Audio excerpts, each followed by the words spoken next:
बाबा साहब डॉक्टर भीमराव अंबेडकर, जिन्होंने अपने जीवन में धर्म के खिलाफ युद्ध छेड़ा, मनाशक्ति युद्ध, शीत युद्ध, सांप्रदायिक युद्ध, छुआछूत युद्ध, उनके जीवन का एक मनान था, आक्रोश था। वो समाज में सांप्रदायिकता की भावना को दूर करना चाहते थे, अश्लीलता की भावना को दूर करना चाहते थे। जात पात, भेदभाव, धर्म, कर्म, कांड ये कुछ भी नहीं थे उनके विचार से।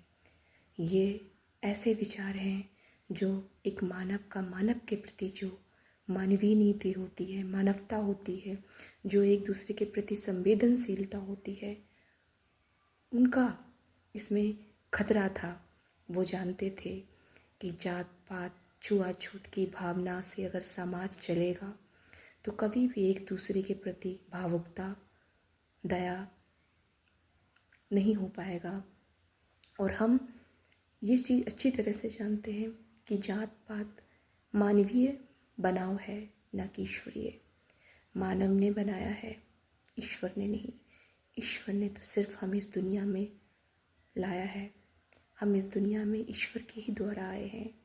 लेकिन जात प्रथा, धर्म, कास्ट, भेदभाव, सांप्रदायिकता, ये सब हमारे खुद के संस्कार नहीं हैं। ये उन लोगों के बनाए हुए संस्कार हैं जो पूरी तरह से रूढ़िवादी और मानसिक गंदगी से ओत-प्रोत थे। और आज भी बहुत जगह देखा जा रहा है कि जात पात को बहुत ही मानसिक बीमारी जिसे कहा जाए, एक तरह से सीधे शब्दों में, जो समाज को समाज से दूर कर रहा है। संवेदनहीनता, कहते हैं ना कि जब एक मानव के प्रति दया ना हो, प्रेम ना हो, छुआछूत की भावना हो, भेदभाव हो, रंग भेद हो, जाति भेद हो, तो समाज क्या कभी आगे बढ़ सकता है? इसी का संदेश बाबा साहब भीमराव अंबेडकर जी ने अपने जीवन काल में युद्ध छेड़ा। और आज जो हम सब उनसे जो सीख ले रहे हैं, यही है कि जीवन में जात पात कुछ भी नहीं है। अगर है तो सिर्फ मानवीय दया, मानवीय संवेदनशीलता, बाकी सब व्यर्थ है। उनकी ये युद्ध उनके जीवन का महाकाल हुआ। सन 1990 में उन्हें भारत रत्न से नवाजा गया। पूरे 40 वर्ष लगा दिए गए उनको भारत रत्न पुरस्कार देने में।